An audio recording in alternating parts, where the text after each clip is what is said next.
मेरी नौजवान बहनों, मेरे नौजवान भाइयों, आपकी जवानी अल्लाह की अमानत है। आपको जवानी में जो खूबसूरती मिली है, जो ताकत मिली है, जो एनर्जी मिली है, ये अल्लाह की अमानत है। और कल क़यामत के दिन अल्लाह ताला पूछेगा, मेरे बंदे, हमने तुझको जवानी दी थी, तूने अपनी जवानी को कहाँ गुजारा? अब आप अपने दिल पे हाथ रख के बता दो, अल्लाह की बारगाह में इस सवाल का हम क्या जवाब देंगे? नहीं मौलवी साहब, अभी तो जवान है, अभी थोड़ा ऐश कर लेने दो, इंशाअल्लाह नमाज भी पढ़ने लगेंगे, हज भी कर लेंगे, सब कर लेंगे। कब करोगे भाई? जब पेट में आंत नहीं रहेगी, मुंह में दांत नहीं रहेगा, तब करोगे। दर जवानी तौबा करदन शेवे पैगंबरी, वक्त पीरी गुर्गे जालिम मी शबत परहेजगार। अरे बुढ़ापे में तो भेड़िया भी परहेजगार बन जाता है, जवानी में तौबा करो। जवानी में तौबा करना पैगंबरों का तरीका है, नबियों का तरीका है। अल्लाह के प्यारे नबी फरमाते हैं, जब कयामत के दिन सूरज 1 मील की दूरी पर होगा, लोग गर्मी से बेहाल होंगे, अल्लाह तबारक व तआला अपने कुछ बंदों को अपने अर्श का साया देगा।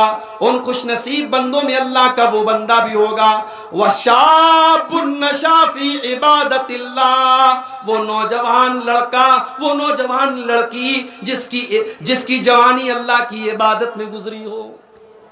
कितने नौजवान ऐसे हैं जो रात में तहज्जुद पढ़ते हैं? अगर मैं अभी पूछूं, हाथ उठाने को कहूं, तो शायद आप शर्मिंदा हो जाएंगे। अरे मौलवी साहब, तहज्जुद की बात आप करते हैं, यहाँ फजर की नमाज में गायब रहते हैं, या 5 टाइम की नमाज नहीं पढ़ते, आप तहज्जुद की बात करते हैं। नौजवानों का हमारे ये हाल है, और हमारी खवातीन का क्या हाल है? अल्लाह माफ फरमाए, खवातीन का तो और बुरा हाल है। खवातीन का हाल ये है कि बेहयाई और उरियानियत का कोई ऐसा तरीका नहीं है जो मुसलमानों की सोसाइटी में ना आ गया। ऐसे ऐसे कपड़े आज मुसलमान औरतें पहन रही हैं मेरे भाइयों, कि कपड़ा पहनने के बावजूद सारा बदन और बदन के सारे आज़ा नजर आ रहे हैं। जिस बेहयाई से अल्लाह के नबी ने 1400 साल पहले रोका था, और कुरान करीम ने नाम लेकर के कहा था, वला तबर्रजना तबर्रुजल जाहिलियतिल उला, ऐ मुसलमान औरतों, तुम बन ठन करके, संवर करके, अपनी नुमाइश करके, अपने आप को नुमाया करके, अपने आप को ओपन करके, अपने जिस्म की नुमाइश करके घर से मत निकला करो। आज मुसलमान औरत वही काम कर रही है। आज मुसलमान लड़कियां टी शर्ट और जींस की पैंट पहन करके आपको सड़कों पर घूमते हुए मिल जाएंगी। आज आयशा बानो नाम की लड़की खुदकुशी कर रही है, और वो पूरे हिंदुस्तान में शोहरत पा जाती है कि उसको दहेज की वजह से और ससुराल वालों के सताने की वजह से उसको जान देनी पड़ी। मगर ये सवाल कोई नहीं उठाता कि आयशा बानो के ऊपर जितनी बड़ी भी परेशानी थी, उसने खुदकुशी क्यों की? इसलिए की क्योंकि उसने इस्लाम का मुताला नहीं किया था, उसने कुरान नहीं पढ़ा था, या ये कह लीजिए उसके माँ बाप ने उसको दीन की तालीम नहीं दी थी। अगर दीन की तालीम मिली होती, अगर आयशा बानो ने कुरान पढ़ा होता और मेरे नबी की हदीसें पढ़ी होती, अल्लाह की कसम उसने कभी खुदकुशी न की होती। मुसलमान जिसका कुरान और हदीस पर ईमान हो, जिसका तकदीर पर ईमान हो, वो कभी खुदकुशी नहीं कर सकता, क्योंकि मुसलमान का यह अकीदा होता है, जिंदगी में जितनी बड़ी भी मुसीबत आ जाए, हमारी तकदीर में जितनी मुसीबतें लिखी हैं, उससे बढ़ करके कोई मुसीबत आ नहीं सकती, और जो हमारी तकदीर में जो मुसीबत लिखी है, उसे कोई माई कलाल हमसे रोक नहीं सकता। ये तकदीर का अकीदा ये इंसान को सिखाता है कि मुसीबतें आए तो सब्र करो, सब्र का दामन थामो। एक मुसलमान कभी खुदकुशी नहीं कर सकता। मेरे भाइयों, आज हमारी लड़कियों के अंदर ये कमी और कोताही है कि दीन का इल्म नहीं है, दीन का शऊर नहीं है, इसलिए खुदकुशी जैसे वाकयात पैदा हो रहे हैं। लेकिन हां, उसकी कहीं ना कहीं वजह हम और आप भी हैं मेरे भाइयों। आज बड़े अफसोस के साथ कहना पड़ता है, बंगाल के इलाकों में मैं गया, बिहार के इलाकों में मैं गया, झारखंड के इलाकों में मैं गया, पूरी पूरी पट्टी अहले हदीस की है, पूरा पूरा बेल्ट अहले हदीस का है। पूरे इलाके में कोई एक आदमी ऐसा नहीं जो बिदती हो, एक आदमी ऐसा नहीं जो कब्र पे सजदा करने वाला हो। दिल को बड़ी खुशी हुई। चलो अल्हम्दुलिल्लाह, पाकुड़ का इलाका, साहिबगंज का इलाका, मुर्शिदाबाद का इलाका, मालदा का इलाका, कलियाचक का इलाका, फरक्का का इलाका, ये अल्हम्दुलिल्लाह अहले हदीसों का इलाका है, अहले तौहीद का इलाका है, एक अल्लाह को मानने वालों का इलाका है, कुरान और हदीस को मानने वाले लोगों की बस्ती है। मगर वहीं जा करके जब मैंने ये देखा कि जहेज की रस्म यहाँ भी चल रही है, जहेज के नाम पर मुसलमान गरीब लड़कियां अपने घरों में बैठी हैं, बाप बेचारा रिक्शा चलाने वाला है, बाप बेचारा छोटी मोटी दुकान दौरी करने वाला है, वो बेटी के जहेज का इंतजाम नहीं कर पा रहा है। बेटी खूबसूरत है, बेटी खूबसूरत है, अच्छी है, नेक है, दीनदार है, रिश्ते आ रहे हैं, मगर रिजेक्ट कर दिया जा रहा है। क्यों? अरे ये इसका गरीब बाप क्या दे पाएगा। यानी यहाँ लड़की की सीरत से बढ़ करके, लड़की की दीनदारी से बढ़ करके हमारी नज़र जो है वो जहेज पर है। मेरे प्यारे भाइयों, आज आयशा बानो ने खुदकुशी करके हमें और आपको ये सोचने पर मजबूर कर दिया है कि हमें और आपको अपने समाज का सिस्टम बदलना पड़ेगा, हमें जहेज की इस लानत को अपने समाज से ख़त्म करनी पड़ेगी, वरना न जाने कितनी आयशा बानो जान देती रहेंगी, न जाने कितनी हमारी बहनें जान देती रहेंगी। आज इस जहेज की रस्म को हमें अपने कंधों से उतारना पड़ेगा। हमारे नबी दुनिया में मेरे भाइयों रस्म रिवाज को ख़त्म करने के लिए आए थे। मेरे नबी जब दुनिया में आए बड़ी उल्टी सीधी रस्में चला करती थी। एक रस्म ये भी थी, एक रस्म ये भी थी कि लड़की पैदा होती थी, लोग अपने हाथों से अपनी लड़की का गला दबा देते थे, लोग अपने हाथों से अपनी लड़की को जमीन में गाड़ देते थे। मेरे नबी दुनिया में आए, मेरे नबी ने पैगाम दिया, ओ लड़की का गला दबाने वालों, ओ लड़की को जमीन में गाड़ने वालों, व इज़ल मौऊदतु सुइलत, कल कयामत के दिन जब तुम्हारी उस मासूम बच्ची से अल्लाह पूछेगा, बता तेरे बाप ने तुझे क्यों जमीन में गाड़ा, तो ऐ उस मासूम बच्ची के बाप तू क्या जवाब देगा। मेरे नबी ने लोगों के दिल से अपील की कि लड़कियों के साथ ये जुल्म मत करो, लड़कियों को बोझ मत समझो, लड़कियां बोझ नहीं है। मेरे नबी ने पैगाम दिया, मन कान लहू सलासो बनातिन, जिसको अल्लाह ताला 3 बेटियां दे दे और वो 3 बेटियों की अच्छी परवरिश करे, उन्हें अच्छी तालीम दे, तो वो 3 बेटियां अपने माँ बाप को जहन्नम की आग से बचाएंगी। एक सहाबी खड़े हो गए, अरे अल्लाह के नबी, अगर किसी के पास सिर्फ 2 बेटियां हो, मेरे नबी ने फरमाया हाँ, अगर किसी के पास 2 बेटियां हो और 2 बेटियों की अच्छी परवरिश करे, उसको भी अल्लाह ताला जहन्नम की आग से बचाएगा। मेरे नबी ने बेटियों को रहमत करार दिया है। मेरे भाई, हमने बोझ बना दिया, हमने इस जहेज की वजह से और शादी ब्याह में इस लेन देन की वजह से बेटी को बोझ बना दिया। आज नतीजा ये निकला, बेटी पैदा होती है जिस दिन, उसी दिन से बाप की पेशानी पे बल पड़ जाते हैं। ये तो बहुत बड़ी जिम्मेदारी मेरे घर में आ गई। अब इसकी शादी तक मुझे इंतज़ाम करना पड़ेगा, इसकी जिम्मेदारी मुझे उठानी पड़ेगी। गोया हमने ऐसा सिस्टम बना दिया समाज का, बेटी बोझ बन गई। मेरे भाइयों, अगर बेटी बोझ होती, बेटी परेशानी का सबब होती, बेटी समस्या होती, मेरा अल्लाह, मेरा रब अपने नबी को 4 बेटियां न देता। मेरे नबी को अल्लाह ने 4 बेटियां दी थी और मेरे नबी अपनी बेटियों से बहुत प्यार करते थे। मेरे नबी अपनी बेटियों की आंख में कभी आंसू नहीं देखते थे। मेरे नबी की सबसे बड़ी बेटी थी ज़ैनब। ज़ैनब की शादी होती है अबुल आस से। अबुल आस अभी मुसलमान नहीं हुए थे, कलमा नहीं पढ़ा था, गज़वे बद्र में मुसलमानों से लड़ने के लिए आ गए थे। जब गज़वे बद्र खत्म हुई, अबुल आस कैदी बना करके लाए गए और सारे कैदियों के साथ नबी का ये दामाद भी लाया गया। नबी की नज़र पड़ी अपने दामाद के ऊपर, नबी कुछ नहीं कर सकते। इस्लाम का कानून सबके लिए बराबर है। नबी का दामाद भी लड़ते हुए पकड़ा गया है तो कैदियों के साथ गिरफ्तार होकर के आया है। मक्का से लोग अपने अपने कैदियों को छुड़ाने के लिए पैसा लेकर के आए, औरतें जेवर लेकर के आईं। नबी की बड़ी बेटी, नबी की लाडली बेटी, नबी की प्यारी बेटी हज़रत ज़ैनब रज़ी अल्लाह ताला अन्हा, वो भी अपने शौहर को बचाने के लिए, अपने शौहर को रिहा करवाने के लिए वो मदीना से मक्का से मदीना आती हैं और अपना हार लेकर के आती हैं, अपना हार लेकर के आती हैं। ये वो हार था जो उनकी माँ खदीजा ने उनको शादी के मौके पर दिया था। अपनी बेटी को उन्होंने वो हार दिया था। जब वो हार हज़रत ज़ैनब रज़ी अल्लाह ताला अन्हा ला करके सहाबा के सामने रख देती हैं कि ये हार ले लो और मेरे शौहर को छोड़ दो, मेरे शौहर को रिहा कर दो। नबी अकरम सल्लल्लाहु अलैहि वसल्लम की नज़र अपनी बेटी के उस हार पे पड़ती है। अल्लाह के नबी की आंखों से आंसू आ जाते हैं, नबी अकरम की आंखों से आंसू आ जाते हैं।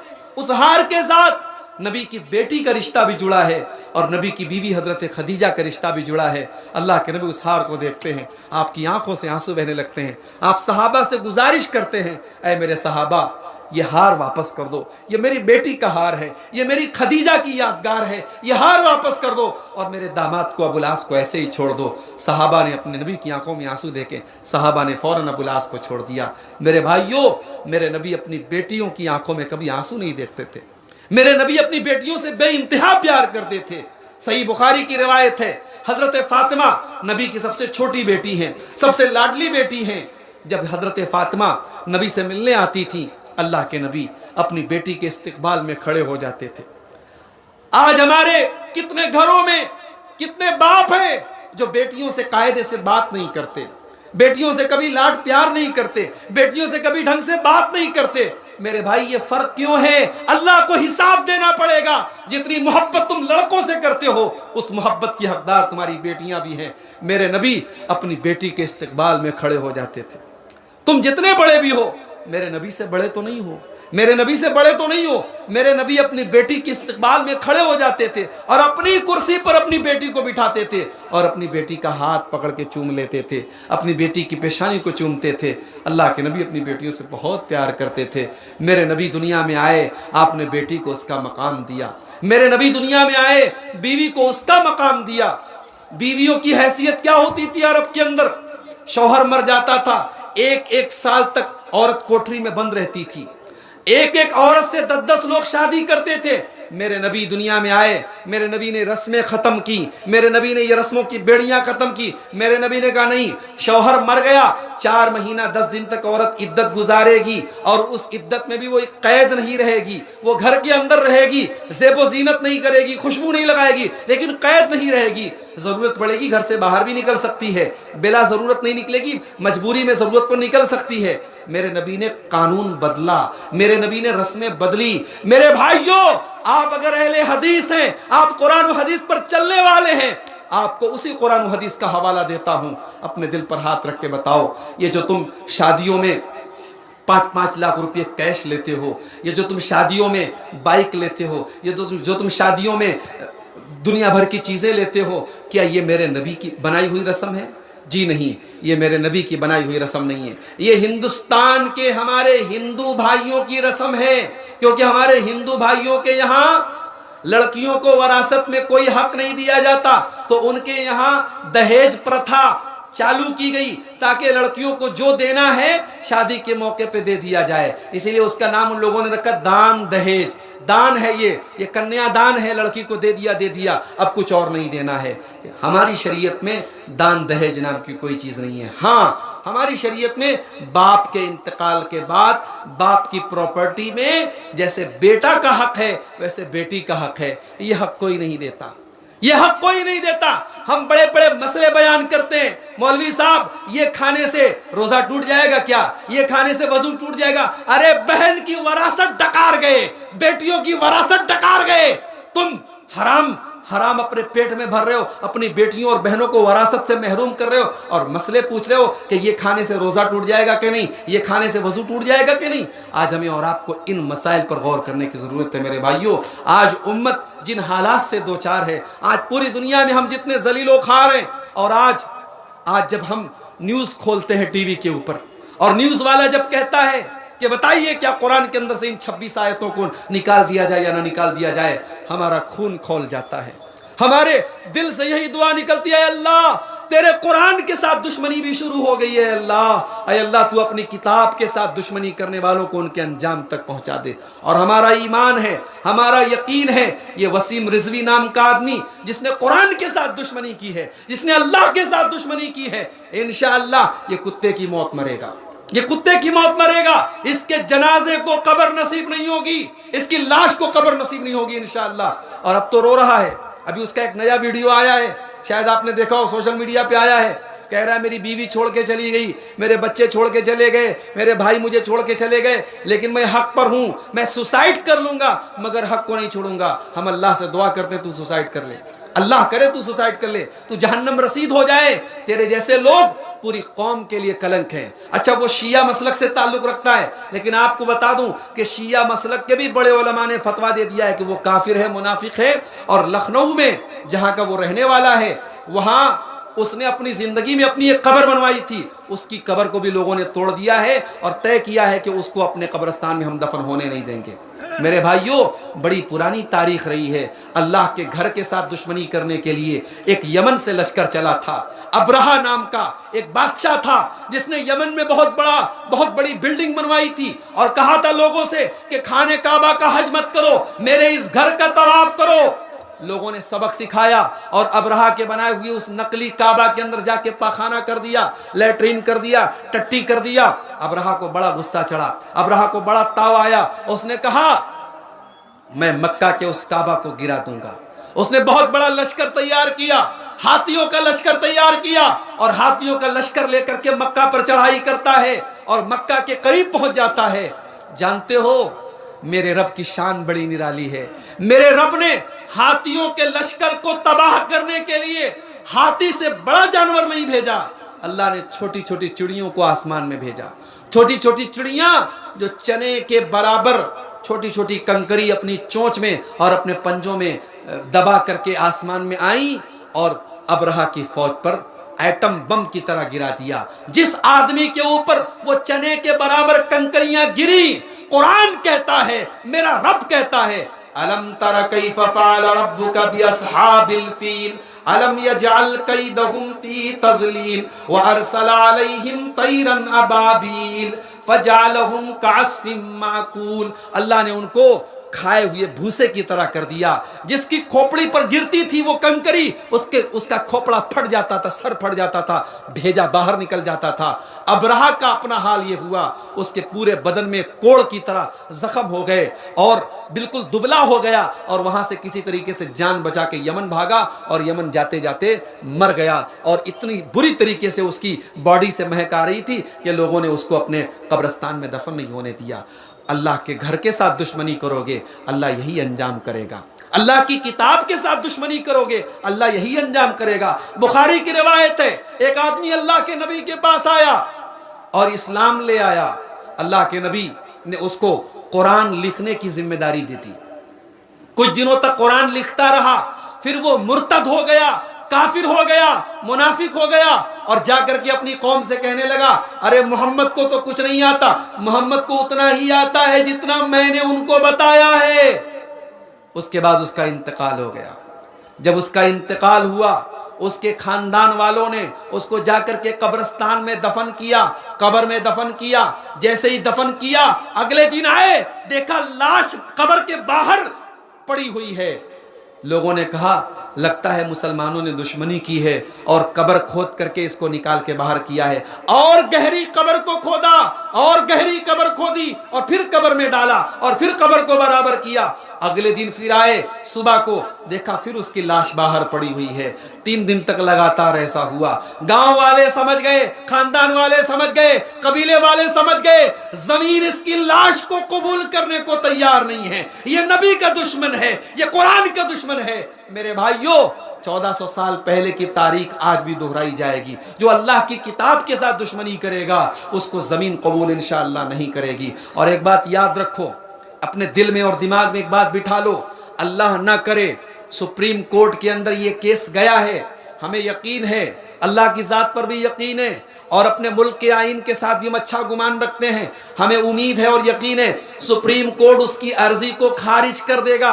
लेकिन अल्लाह न करे अगर सुप्रीम कोर्ट ने सुनवाई कर ली और सुप्रीम कोर्ट में ऐसी कोई बात आ भी गई कि भाई कुरान के अंदर ये आयतें बड़ी खतरनाक है, इनको निकाल दिया जाए, तो ये बात याद रखो, हमारा और आपका ये अकीदा है। सुप्रीम कोर्ट ही नहीं, दुनिया के अंदर जहां जहां कुरान छापा जा रहा है और कुरान लिखा जा रहा है, कुरान की जितनी कॉपियां दुनिया के अंदर मौजूद हैं, अल्लाह ना करे अगर ऐसे हालात पैदा हो जाए कि कुरान की सारी कॉपियों को बदल दिया जाए, मगर मेरे रब का वादा है इन्ना नहनु नज़्ज़लना ज़िक्रा व इन्ना लहू लहाफ़िज़ून, ये किताब हमारी है, इसके उतारने वाले हम हैं और इस किताब की हिफाजत की गारंटी हम लेते हैं। मेरे रब का कुरान क़यामत तक बाकी रहेगा। दुनिया की अदालतें अपने फैसले करते रहेंगी, दुनिया की अदालतें अपने कानून निकालती रहेंगी, मेरे रब का कुरान हाफिजों के सीने में महफूज रहेगा। 5 साल के बच्चे उसे याद करते रहेंगे। दुनिया की कोई और किताब ला के दिखा दो मेरे भाई, इतनी मोटी किताब है, इतनी मोटी किताब है, 5 साल का बच्चा याद कर लेता है, तरावी की नमाज में खड़ा खड़ा फर फर सुना देता है। ये एजाज है, ये मेरे रब का एजाज है, ये कुरान का मोजज़ा है। वलक़द यस्सरनल कुरान लिज़्ज़िक्रि फ़हल मिन मुद्दकिर, हमने कुरान को आसान बनाया है याद करने के लिए। क्या कोई है कुरान को याद करने वाला? क्या कोई है कुरान से नसीहत हासिल करने वाला? इस कुरान को क़यामत तक कोई मिटा नहीं सकता है, और इस कुरान को मिटाना तो बहुत दूर की बात है। इस कुरान के मुकाबले में कोई दूसरी किताब नहीं लाई जा सकती। दुनिया में हमसे ज्यादा पैसे लोग खर्च करते हैं, कुरान से अच्छे कागज पर बाइबल छपती है, कुरान से अच्छे कागज पर इंजील छपती है, मगर आज पूरी दुनिया में, यहां तक कि अमेरिका और यूरोप में भी सबसे ज्यादा अगर पढ़ी जाने वाली कोई किताब है तो कुरान है।